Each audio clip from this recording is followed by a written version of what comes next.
Have you ever seen a clown that gave you chills? What if I told you that some real-life clowns have been killers? What if clowns weren't just scary in movies? What if they were hiding something far darker? Let me know in the comments below. Are clowns genuinely terrifying to you, or is it just a fun circus act? Today, we're diving deep into the psychology behind our fear of clowns and exploring some chilling real-life stories that might just change how you see that painted smile. But first, don't forget to subscribe and hit the bell to stay up to date on all our creepy true crime episodes. You won't want to miss this one. That painted smile and those exaggerated features, the loud, colorful clothing, the white-gloved hands reaching toward you. If your heart skips a beat when you spot a clown, well, you're not alone. And we've of course all seen the horror movies and Pennywise lurking in storm drains. Art the clown's blood-soaked antics and Terrifier. But the reality is that our fear for clowns wasn't manufactured in Hollywood, as many people think. Now, the real story is way worse. Actual people are thrown on grease paint, red noses, and rainbow wigs before committing murder. And that's scarier than anything you could ever see on the big screen. No matter how you feel about them, there's no denying there's a cultural distrust when it comes to clowns. And the reasons behind it are varied, but all lead to one conclusion. Clowns are not to be trusted. And so, let's pull back the curtain on why this deep gut-level creepiness exists and find out exactly why we fear the clowns. Now, before we get into the true crime side of things on this one, I want to present to you a little clown timeline so we can get a clearer picture on how exactly things went downhill. How these entertainers went from fun-loving goofballs and turned into literal walking nightmares. It didn't happen overnight. For centuries, clowns, whether pranksters, jesters, or harlequins, were brought around just for comic relief. The medieval kings had their court gestures. Ancient China had its comedic performers, and Native American traditions featured trickster figures meant to entertain. And often across all cultures, they wore strange clothes and makeup, hats, or wigs. And this was all just to aid in the absurdity of it all. Whereas even just by looking at them, they were so out of place and strange-looking that it was funny. And that was the point. The modern clown as we know it started taking shape in the 19th century thanks to a man named Joseph Grimaldi. This guy basically invented clowning as a performance art. In the early 1800s in London, he packed theaters with his white face paint, exaggerated red cheeks, and bright blue mohawk. And he was so popular and funny that at one point, 1 in every 8 people in London had seen him perform. But offstage was a whole different story. And Grimaldi's life was a complete mess. He struggled with depression, lost his wife during childbirth, and watched his son, who followed in his father's footsteps and also became a clown, drink himself to death by 31. His physically demanding performances wrecked his body, leaving him in constant pain. He even joked, "I am grim all day, but I make you laugh at night." And that whole idea, the clown who makes others laugh while secretly suffering, stuck. After his death, none other than Charles Dickens edited Grimaldi's memoirs, framing him as a tragic figure who paid for every laugh he gave. And just like that, the sad clown became part of pop culture. And the idea that something dark might be hiding beneath the makeup was born. Meanwhile, just across the border in France, another white-faced clown was making a name for himself. Jean-Gaspard Deborah, a famous mime who played Perrault. And Perrault is a character that is often seen as a symbol of suffering and the embodiment of an artist's struggles with the world around them. On stage, he was adored, but offstage, not so much. In 1836, he straight up killed a boy with his walking stick just because the kid insulted him on the street. And so you can kind of see where all this clown-related unease started creeping in. By the late 19th century, circuses were the hottest ticket in town, and clowns became a staple act. But to keep up with the massive crowds, their performances got bigger, louder, and way more exaggerated. Giant props, wild gestures, chaotic energy, and even then, their humor had a weirdly dark edge. In 1876, French critic Edmond Decourt described clowns as terrifying and full of anxiety, comparing their frantic, over-the-top movements to something straight out of a lunatic asylum. And then Came the 20th century, and clowns moved from the circus tent into American living rooms, and TV brought us Bozo the Clown and Ronald McDonald, turning clowns into kid-friendly icons. And this new image, bright, cheerful, harmless, became the norm, which ironically made any hint of darkness behind the makeup way more unsettling. Now, this whole thing we're talking about actually has a name: chalophobia, aka the fear of clowns. It's not officially listed in psychology manuals, but let's be honest, that doesn't make it any less real. And just look at a clown's face. The too wide smile frozen in place, the exaggerated eyes. Something about it just feels off. And there's actually science behind that feeling. It's called the uncanny valley effect, and it's that weird unease we get when something is almost human but not quite right. And clowns fit the bill perfectly. Our brains recognize them as people, but their distorted features set off alarm bells as we try to figure out what their real deal is behind the mask. Psychologist Frank McAndrew dug into this in the first major study on creepiness. It turns out what makes something creepy isn't outright fear. It's actually unpredictability. In clowns, they thrive on being unpredictable. Hey, what's this? Their whole act is about surprise. Breaking social norms, pulling pranks, keeping you guessing, and as McAndrew put it, if a person is willing to flout the conventions of society by dressing and acting as they do, what other rules might they be willing to break? And that's what keeps us on edge. You never really know what a clown is going to do next. And then there's another layer: hidden emotions. Our brains are wired to read facial expressions. A slight smirk, a furrowed brow, a twitch of the lips, and we pick up on these tiny clues without even thinking. They help let us know if someone is friendly or poses a threat. But clown makeup erases all of that. And that big painted smile, it's just a mask. You have no idea what's actually going on underneath. Is the person happy, angry, or plotting something? That uncertainty creates a low-key, gut-level unease. It's exactly why so many psycho killers and horror movies wear masks, because it's scary. Now, some people will say, well, it's just a kid's fear. But that's not true at all. Sure, clown fear often starts young, around age 2 or 3, right when kids are figuring out what's real and what's not. A giant exaggerated face, but yeah, that's a lot to process. But plenty of adults never shake that feeling. Psychologists estimate that about 2% of grown-ups have a legit full-blown clown phobia, with countless others who just don't trust the things. And so when you add it all up, the eerie appearance, the unpredictable behavior, the masked emotions, the unsettling contrast between goofy persona and who knows what's underneath. But maybe that fear of clowns isn't so irrational after all, especially since there are real people who decided to take advantage of it in the most horrifying ways possible. Tonight in News Extra, the man who committed what may be the crime of the century. His name is John Wayne Gacy, convicted of killing. When people talk about chalophobia, one name always comes up. It's John Wayne Gacy. At this point, his story is practically a cliché in discussions about creepy clowns, but honestly, the impact he had on our collective psyche cannot be overstated. So, a quick refresher, just in case you forgot or never knew what he did. Back in the 1970s, Gacy seemed like a model citizen in his Chicago suburb. He ran a successful contracting business, was involved in local politics, and this is the part that really sticks. He performed as Pogo the Clown at kids' hospitals and charity events, all thanks to a local clown club called the Jolly Jokers. The clowning was relaxation for me. I enjoyed entertaining kids. Like some people are, they unwind in different ways. Either we're going out drinking, or that I could put on clown makeup, and I was relaxed and I enjoyed doing it. But behind the red nose and oversized shoes, he was an absolute monster. Between 1972 and 78, Gacy assaulted and murdered at least 33 young men and boys, burying most of them in the crawl space underneath his house. There were half a dozen pieces of evidence that were just overwhelming. But Gacy now says that he refutes that evidence, and all he's owning up to is having some knowledge of just 5 of the murders and direct knowledge of even fewer than that. His double life unraveled in December of 78, when 15-year-old Robert P. went missing, last seen talking to Gacy about a potential job. And when police finally caught him, Gacy confessed, describing himself chillingly as judge, jury, and executioner of many, many people. And just to make things even creepier, while awaiting trial, he started painting clowns, including self-portraits as Pogo.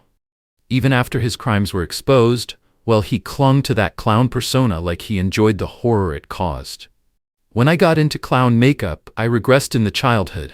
It was fun being a clown because you could be yourself or just let yourself go and act a fool. You could be slapstick and funny and have a good time. That's why I always enjoyed clowning. Now, to be clear, there's no evidence that Gacy ever killed while dressed as a clown. But that didn't matter. The image of a smiling, friendly clown hiding pure evil was enough to earn him the nickname the Killer Clown.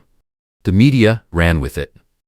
After Gacy, pop culture clowns took a hard turn into nightmare territory.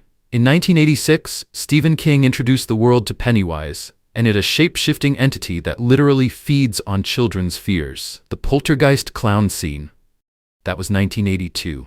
Then came Killer Clowns from Outer Space in 88 and Clown House in 89. Later, the Saw franchise with its creepy clown face puppet. Most recently, you have Art the Clown in the Terrifier series, which, by the way, those movies are kind of out of control. Definitely don't watch any of these if you're a true chalophobic. But while Gacy is the most infamous real-life killer linked to clowns, he's not the only one.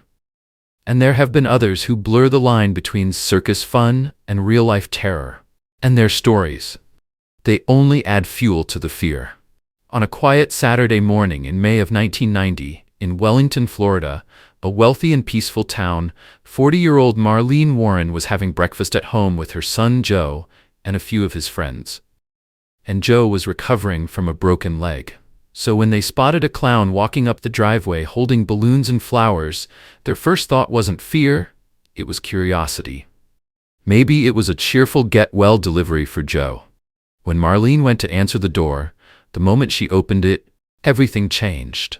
Marlene Warren answered the door of her home outside West Palm Beach to find a woman dressed as a clown delivering flowers and a balloon reading, "You're the greatest." Suddenly, the clown pulled out a gun and shot Marlene in the face before fleeing. She collapsed as the clown turned, walked calmly back to a white Chrysler Lyron, got in and drove off. Not speeding, not running, just leaving. Marlene fought for her life in the hospital for 2 days before she died. As if the murder itself wasn't twisted enough, the killer left behind a cruel detail: the balloons. One read, "You're the greatest," and another featured characters from Snow White and the Seven Dwarfs. Police immediately went for Marlene's husband, Michael, and their marriage had been rocky. And Marlene had already told both her mother and son that she was afraid of him. She actually even said that if anything happens to me, Mike did it. However, Mike had an alibi and he was on his way to a racetrack with friends at the time of the murder. That's when investigators started looking at another name, Sheila Keene. Now Sheila worked for Michael, repossessing cars for his used car dealership, Bargain Motors. But according to co-workers, Sheila wasn't just an employee. She and Michael were involved and she loved him. A jealous mistress who wanted Michael Warren for herself. Then they found the evidence. 2 nights before the murder, a woman matching Sheila's description bought a clown costume, wig, and makeup from a local costume shop. A supermarket employee later identified Sheila as looking a lot like the woman who had purchased the exact flowers and balloons found at the crime scene. And then there was the getaway car. The white Chrysler Lyron was eventually found. And inside, investigators discovered orange synthetic fibers consistent with a clown wig. They also found strands of brown human hair. When they searched Sheila's home, they found more orange fibers in her closet. It seemed obvious, but this was 1990. DNA testing wasn't where it needed to be, and so prosecutors hesitated. Without the gun, without the clown costume, and with varying witness descriptions, Joe, for example, initially thinking the clown was a tall man, there just wasn't enough for an arrest. While the case stalled, Michael actually got himself caught up in something else, a huge fraud scandal. Investigators uncovered a mess of racketeering, insurance fraud, and odometer tampering at his business. He was convicted on 43 counts and he went to prison. But for fraud, not for his wife's murder. And Sheila, she vanished. The years passed, no arrest, no closure. Joe, haunted by his mother's murder, struggled with alcoholism and drug addiction. Then 27 years later, Everything changed. In 2017, cold case investigators used advanced DNA testing to reanalyze the hair from the getaway car. This time, the results were clear. The DNA met Sheila Keene. After Michael had gotten out of prison, he and Sheila had reunited. And in 2002, they got married.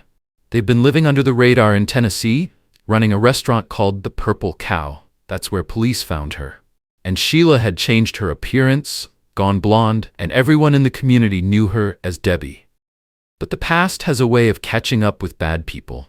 And this time, the case wasn't going cold again. In September 2017, authorities arrested Sheila Keene Warren, charging her with first-degree murder while dressed as a clown. Now the case is finally over. Keene, now Keene Warren, has just pleaded guilty to second-degree murder.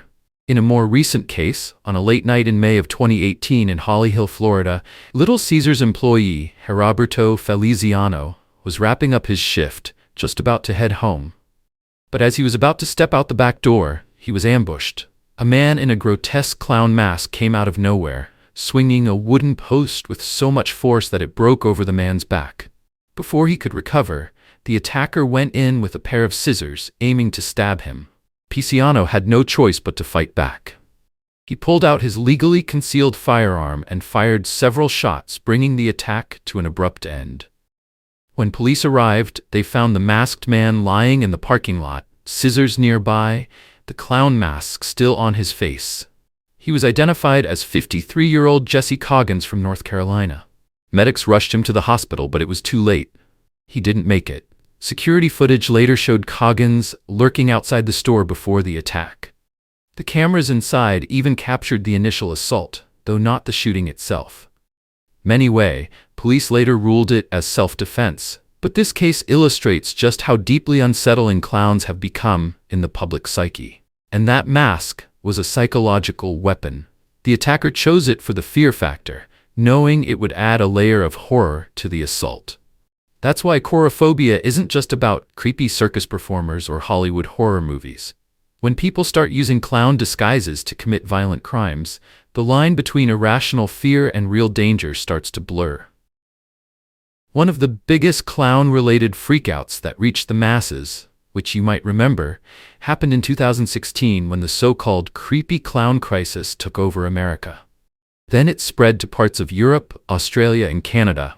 That all started in August down in Greenville, South Carolina, and people, kids and adults, started reporting clowns lurking in the woods near an apartment complex, some even claiming the clowns were trying to lure children away. And from there, it just snowballed, and suddenly clown sightings were popping up all over the country, with reports of eerie figures standing near wooded areas, peering into apartment windows, or just generally creeping people out. Then things went up a notch, and social media accounts with clown profile pictures started sending threats to schools, with some of them actually even going into lockdown. Police departments were flooded with calls, and some people were arrested for making false reports, while others got in trouble for dressing up as clowns just to scare their neighbors. In one case, things got really out of hand, and people actually fired guns into the woods, convinced they were hunting down a lurking clown. And so, what was this all about, really? Folklorist Benjamin Radford broke it down into two categories: stalker clowns and phantom clowns. The stalker clowns are real people who dress up as clowns to mess with others, sometimes as a prank, sometimes with more malicious intent. These kinds of stories spread like wildfire, especially on social media, because nothing grabs your attention like a video of a creepy clown just standing somewhere they definitely shouldn't be. And the appeal? Well, it's a low-risk, high-reward stunt. Most of the time, just dressing as a clown isn't illegal, but it's guaranteed to freak people out. Phantom clowns, on the other hand, are a different beast, and these are the ones that people think they see. Reports of clowns trying to lure kids away, but with no real evidence to back that up. This kind of story has been circulating since the 1980s, right around the time those horror movies made their way into the culture. I personally remember at my elementary school, kids talking about a clown that they had seen on the other side of the fence that divided the school's property from the woods. I never saw it myself, probably because it didn't exist, but every time I walked by, I most certainly looked for him. Interestingly, despite decades of reports, there's actually never been a confirmed case of a clown actually abducting a child. It's more an urban legend than reality, fueled by paranoia, fear, and some good storytelling. What made the 2016 clown panic different, though, was how fast it spread. A single sighting in one town could instantly trigger a wave of reports elsewhere. One creepy clown post could go viral overnight, inspiring pranksters and panic calls across the country. And beneath all of it, there was something deeper at play. And these kinds of phantom clown scares tend to pop up during times of social anxiety. In the 1980s, the hysteria around evil clowns happened during the height of the Satanic Panic. In 2016, America was going through its own period of tension, and somehow clowns became the face of that unease. And by November, the panic had mostly fizzled out. Law enforcement started cracking down on false reports. The media stopped feeding into the hysteria, and even Halloween, when you'd expect things to ramp up, turned out to be quieter than anticipated. And people started realizing that scaring others while dressed as a clown might not be worth the risk. And no one actually died because of the 2016 clown panic. But it proves something. Fear spreads fast, especially when it plays into something we already find unsettling. The idea of sinister clowns was so deeply ingrained in pop culture that the moment a few stories surfaced, they set off a nationwide chain reaction. It wasn't just about creepy clowns. It was about how quickly paranoia can take over when the conditions are just right. The funny thing is, real clowns are rarely the problem. In fact, studies have shown that clown therapy can actually help kids in hospitals, calming their nerves before surgery, and even helping children with respiratory illnesses recover faster. However, despite all the good they do, clowns generally have a PR problem, thanks to everything we've talked about today. Even people in the industry know it's an uphill battle. And David Kaiser, a former clown and talent director for Ringling Brothers, admitted that every time a scary clown story goes viral, it makes things harder for actual clowns just trying to spread joy. To him, good clowning isn't about hiding behind a mask. It's about connection, about letting that goofy, warm-hearted character shine through. And he believes that if a clown feels genuine, people can overcome their fears. But no matter what, clowns and creepiness will always go hand in hand together. For many people, there's just something about them that messes with our brains. There's nothing we can do about that. Whether it's the exaggerated expressions that make it impossible to tell what they're really thinking, the way we naturally get uneasy when something almost looks human, but not quite, or for the simple fact that we've been taught to be suspicious of people who hide behind a smile. A clown cannot be trusted. And while most of them you come across are just trying to entertain or make you laugh, history has proven that every once in a while you come across a clown that kills. What do you think? Could a clown actually be hiding something dark beneath that painted smile? Let me know in the comments. Don't forget to subscribe and hit the bell to stay up to date on all our creepy, true crime episodes.